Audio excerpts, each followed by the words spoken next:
तीसरा जो सवैया है कि मोर पखासिर ऊपर राखियों, गुंजक माल गरे पहिरोंगी, ओढ़ी पीताम्बर लय लकुटी बन, गोधन ग्वारिन संग फिरोंगी। भावत सोई जस मेरो रस खान, सो तेरे कहे सब स्वांग करोंगी। या मुरली मुरलीधर की अधरान धरी, अधरान धरोंगी। कवि रस खान इन सवैयों के माध्यम से यह कहते हैं कि गोपी श्री कृष्ण के रूप सौंदर्य पर इतनी मुग्ध है कि वह कृष्ण का ही रूप धरना चाहती है। इसलिए वह कहती है कि मैं सिर के ऊपर मोर पंखों का वह मुकुट लगा लूंगी, गले में कुंज फूलों की माला मैं पहन लूंगी, पीताम्बर ओढ़ लूंगी और हाथ में लाठी और कंबल के संग गायों को चराती फिरूंगी।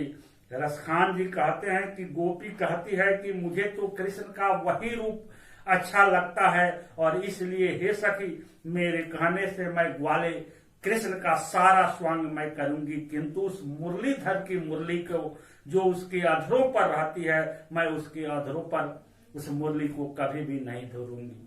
मुरली सदा कृष्ण के होठों से लगी रहती है।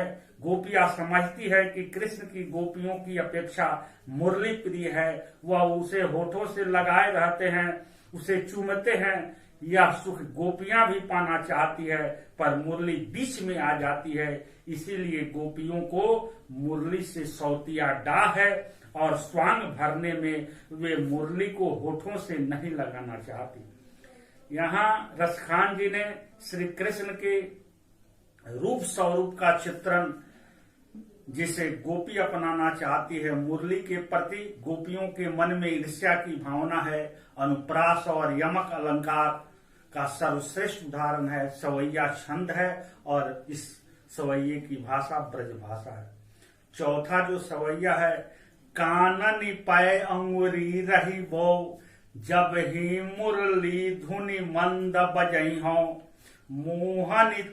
मोहन तानन सोरस खानी, अटा चढ़ी गोधन गए हों तो गई हों, तेरी नहीं सिगरे ब्रज लोगनी, काली को कितने समुझई हो, माई रिवा मुख की मुस्खानी संहारी, न जईहन न जईहन न जईहन। जब कृष्ण मंद मंद बांसुरी बजाएंगे तो मैं उसे नहीं सुनूंगी, अपने कानों में उंगली डाल लूंगी। वह अटारी पर चढ़कर फागुन का लोकगीत गाएं तो गाएं, लेकिन मैं उसे नहीं सुनूंगी। मैं सारे ब्रजवासियों को बार बार चीख कर गोपियां कहना चाहती है कि मैं उसकी बांसुरी या गोधन की ताने नहीं सुनूंगी, चाहे कुछ भी करे, परंतु उनके कृष्ण के मुख की मुस्कान मुझसे संभाले नहीं संभलती। अर्थात मैं उनके संगीत के बस में नहीं, उनकी मुस्कान के बस में हो जाऊंगी। एक सखी दूसरी सखी से कहती है कि हे सखी, कृष्ण का मुखमंडल वैसे ही आकर्षक है।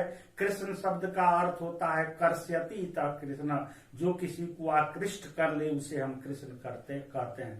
पर जब उस पर मुस्कान खिलती है, उनके अधरोष्ठों पर जब मुस्कान खिलती है तो उसे झेलना कठिन हो जाता है। मैं उनकी बांसुरी या लोक गीतों की ताने नहीं सुनूंगी, पर उस मुस्कान को मैं क्या करूं, वह तो मुझसे झेली नहीं जाएगी। मैं उनकी ओर खींची चली आती हूं, क्योंकि कृष्ण का अर्थ ही होता है कर्ष्यति इति कृष्णा, जो किसी को आकृष्ट कर ले, अपनी ओर खींच ले। यहाँ भी अनुप्रास अलंकार की छटा है। माई माई की कथन में विवशता है गोपी का। मधुर ब्रज भाषा और छवैया छंद का बड़ा ही सुंदर प्रयोग यहाँ कवि ने किया है। इस पंक्तियों के माध्यम से कवि यह बताना चाहता है कि ब्रज भूमि के प्रति कवि का प्रेम कई रूपों में अभिव्यक्त हुआ है। कवि चाहता है कि वह ब्रज भूमि में ग्वाल बाल के रूप में, पशु के रूप में, नंद की गाय बने, पत्थर के रूप में गोवर्धन पर्वत की पत्थर बनना चाहता है। पक्षी हो तो वह उसका निवास यमुना के किनारे होना चाहता है।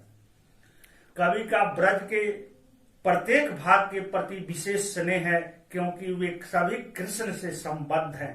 ब्रज के वन, बाग, तालाब कृष्ण की लीला और लीला उनके प्रेम के साक्षी हैं, इसलिए कवि की आंखें ब्रज के वन, बाग और तालाब देखने से लालायित है।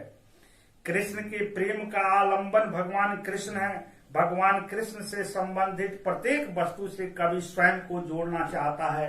अतः जब बात कृष्ण की लाठी और कंबल की आती है तो कृष्ण के रूप सौंदर्य के भी प्रतीक हैं, जो सदा आराध्य कृष्ण के स्पर्श में ही रहे हैं। कवि उन पर अपना सब कुछ न्यौछावर करने के लिए तैयार हो जाता है। चौथे पद के द्वारा यह बताने सखी गोपी से कहती है कि जिस प्रकार कृष्ण और मुकुट और गुंजों की माला गले में कृष्ण की सुंदरता को बढ़ा देते हैं, वैसे भी तुम भी स्वांग करने के लिए उनका पीताम्बर, अगर स्वांग करना है तो पीताम्बर ओढ़ लो।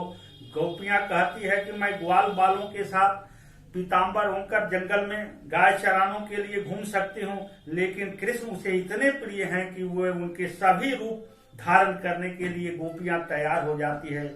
लेकिन वह मुरली को अपने अधरों पर गोपियां धारण करना नहीं चाहती, क्योंकि यह मुरली कृष्ण से उसे दूरी कर देती है। इसलिए इस कारण गोपियां कृष्ण की मुरली से ईर्ष्याग्राह करती है। कृष्ण का जीवन पशु पक्षी और पहाड़ के साथ पूर्णतः संबद्ध रहा है।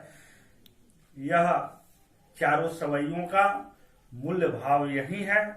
और दूसरे क्लास में हम लोग इसके आंसर प्रश्न उत्तर के बारे में पढ़ने का प्रयास करेंगे।